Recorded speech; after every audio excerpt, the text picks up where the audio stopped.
Neemuch private bus stand का निर्माण कार्य करीब 1 वर्ष से अधूरा पड़ा है, जिसके चलते यात्रियों को काफी परेशानी का सामना करना पड़ रहा है। हालात ऐसे हो गए हैं कि बारिश और धूप में यात्रियों को खुले आसमान के नीचे खड़े रहना पड़ता है। हाल ही में मावठे के दौरान कई यात्रियों को बारिश में भीगना पड़ा। पिछली गर्मी में भी यही हालात रहे और जिस तरह से लेट लतीफी और लापरवाही का आलम है, उससे तो यह लगता है कि गर्मी में भी यात्री प्रतीक्षालय यात्रियों को आश्रय नहीं दे पाएगा। इस मामले पर शहर कांग्रेस के अध्यक्ष ब्रजेश सक्सेना का कहना है कि नगरपालिका के गैर जिम्मेदाराना रवैये के चलते इस तरह के हालात बने हुए हैं। जनप्रतिनिधि भी निष्क्रिय हैं और केवल लोगों को मूर्ख बनाने के उद्देश्य से इस तरह के उद्घाटन और शिलान्यास किए जा रहे हैं। जमीनी हकीकत इसके उलट है।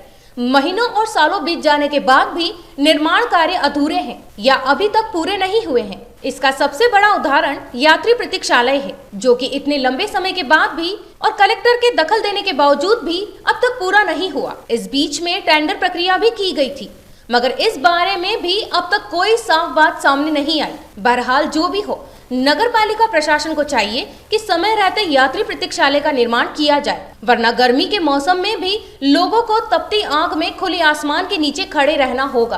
पिछली नगरपालिका का जब कार्यकाल समाप्त होने वाला था तो उस समय उन्होंने बहुत सारे शहर में भूमि पूजन कर दिए, कई निर्माण कार्य शुरू कर दिए दिखाने के लिए, पब्लिक को दिखाने के लिए, परंतु वो पूरे ही नहीं हो पा रहे हैं। ऐसा ही ये बस स्टैंड का जो काम है वो उसका ठेका तो दे दिया, पर लगता है कि जो भी ठेकेदार है वो सक्षम नहीं है, उसने अभी तक काम पूरा नहीं किया और नागरिक परेशान हो रहे हैं। गर्मी में भी परेशान हुए, अभी जो मौसम ख़राब हो रहा है, बारिश हो रही है, मावठा गिरेगा, उसमें भी नागरिक परेशान हो रहे हैं, परंतु वर्तमान सीएमओ उस पर कोई कार्रवाई नहीं कर रहा है। कलेक्टर महोदय को भी यह बात जब ध्यान में लाई गई, उन्होंने सीएमओ को फटकार लगाई है और उससे कहा है कि अगर वो जो ठेकेदार अगर कार्य पूरा नहीं करता है तो उसका ठेका निरस्त करके दूसरे को दिया जाए।